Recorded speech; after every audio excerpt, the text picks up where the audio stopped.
Ya pemirsa, BPS menilai penerapan B50 pada Juli 2026 berpotensi mempengaruhi volume ekspor minyak kelapa sawit Indonesia, khususnya pada semester kedua 2026. Besaran dampaknya terhadap ekspor masih perlu ditunggu seiring perkembangan implementasi kebijakan tersebut. Badan Pusat Statistik menilai implementasi mandatori biodiesel 50 atau B50 yang mulai berlaku pada Juli 2026 berpotensi mempengaruhi volume ekspor minyak kelapa sawit atau crude palm oil Indonesia pada semester 2 2026. Deputi Bidang Statistik Distribusi dan Jasa BPS Ateng Hartono mencatat nilai ekspor CPO dan fraksinya atau HS1511 pada semester 1 2026 masih tumbuh 7,32% secara tahunan. Namun laju pertumbuhan tersebut melambat dibandingkan semester 1 2025 yang mencapai 24,80%. Namun untuk yang penerapan B50 yang akan dimulai kita tahu bersama pada bulan Juli 2026 ini cenderung berpotensi akan mempengaruhi volume ekspor produk minyak kelapa sawit Indonesia khususnya nanti pada semester 2 di tahun 2026. Seberapa banyak pengaruhnya kita tunggu saja nanti pada rilis berikutnya. Sebelumnya Presiden Prabowo Subianto telah meresmikan mandatori penggunaan B50. Prabowo menyebut Indonesia menjadi negara pertama di dunia yang mewajibkan B50, berpotensi menghemat devisa negara hingga 170 triliun rupiah. Tim Liputan ADX Channel.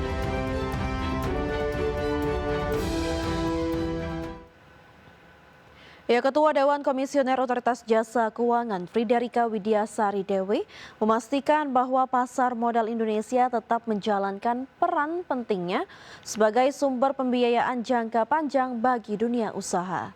Kepastian ini disampaikan di tengah gejolak geopolitik dan ekonomi di tingkat global yang terus meningkat. Berdasarkan laporan hingga 31 Juli 2026, pasar modal Indonesia telah mencatatkan penghimpunan dana mencapai 113,13 triliun rupiah, yang utamanya dikontribusikan melalui penerbitan efek bersifat utang dan atau sukuk senilai 98,27 triliun rupiah. Di mana sepanjang kuartal 2 lalu, OJK menilai pasar modal Indonesia menunjukkan arah pemulihan pada awal kuartal ketiga 2026. Oleh karena itu, OJK dan Self-Regulatory Organization terus melanjutkan implementasi program Rencana Aksi Percepatan Reformasi Integritas Pasar Modal Indonesia secara konsisten dan terukur, serta menindaklanjuti area perbaikan yang diperlukan bersama para pemangku kepentingan. Memasuki bulan Juli, tren tetap terjaga positif, yaitu per 30 Juli 2026, NAB reksadana tercatat sebesar 663,26 triliun atau tumbuh 1,59% quarter to quarter. Penghimpunan dana oleh korporasi domestik di pasar modal juga tetap terjaga. Pasar modal domestik tetap menjalankan peran pentingnya sebagai sumber pembiayaan jangka panjang bagi dunia usaha. Saya dapat sampaikan bahwa per 31 2026, nilai penghimpunan dana di pasar modal mencapai 113,13 triliun rupiah secara year to date, menunjukkan terjaganya minat fundraising di pasar modal Indonesia. Pemerintah bersiap meluncurkan paket stimulus ekonomi baru untuk mendorong pertumbuhan ekonomi pada semester kedua 2026. Salah satu insentif yang disiapkan adalah stimulus untuk pembelian mobil dan sepeda motor listrik, terutama sebagai bagian dari upaya memperkuat daya beli dan mendorong industri kendaraan listrik nasional. Pemerintah bersiap meluncurkan paket stimulus ekonomi baru untuk mendorong pertumbuhan ekonomi pada semester 2 2026. Salah satu insentif yang tengah disiapkan adalah stimulus untuk pembelian mobil dan sepeda motor listrik sebagai bagian dari upaya memperkuat daya beli masyarakat sekaligus mendorong industri kendaraan listrik nasional. Dalam konferensi persnya di Jakarta, Menteri Keuangan Purbayayudi Sadewa menyampaikan bahwa paket stimulus tersebut akan diumumkan dalam waktu dekat. Kebijakan ini menjadi salah satu langkah pemerintah untuk menjaga momentum pertumbuhan ekonomi yang sempat melambat pada kuartal 2 2026 di tengah meningkatnya ketidakpastian global. Kelihatannya di bawah 5,6% untuk triwulan kedua. Tapi mungkin nggak jauh dari 5,4 juga. Jadi melambat tapi nggak parah-parah amat. Karena pada waktu triwulan kedua kan kita puncaknya tingkat ketidakpastian kan. Harga minyak tinggi, perang masih nggak jelas. Kita juga masih mengatur gimana supaya anggaran kita aman, banyak kapital keluar dan lain-lain. Tapi saya yakin untuk semester kedua nih harusnya pertumbuhannya akan lebih baik karena kami akan berkoordinasi lebih ketat dengan Bank Sentral untuk memastikan semua mesin pertumbuhan bisa jalan. Kita juga akan memberikan beberapa stimulus ke perekonomian. Dalam waktu dekat kalau nggak salah akan diumumkan stimulus untuk mobil dan motor listrik. Nanti Bapak Presiden mengumumkan.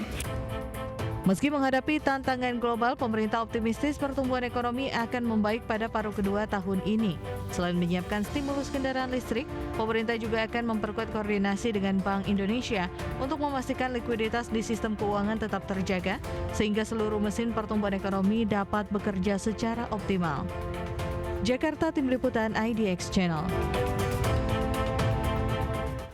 Kita ke informasi pertama pemirsa, Presiden Prabowo Subianto melakukan pertemuan bilateral dengan Perdana Menteri Thailand Anutin Charnvirakul di Istana Merdeka.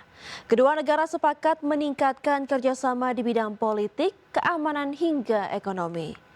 Adapun dua nota kesepahaman yang diteken yaitu Roadmap of Strategic Partnership between Indonesia dan Thailand. Antara Menteri Luar Negeri dengan Wakil Menteri Perdana Menteri serta Menteri Luar Negeri Thailand.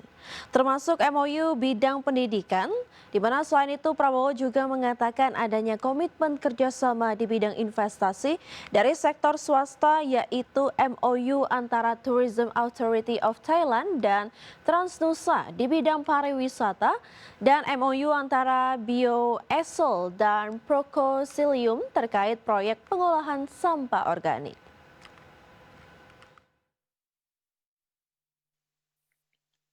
Kami optimis target perdagangan sebesar US$ 20 miliar pada tahun 2030 dapat dicapai melalui implementasi roadmap kemitraan strategis.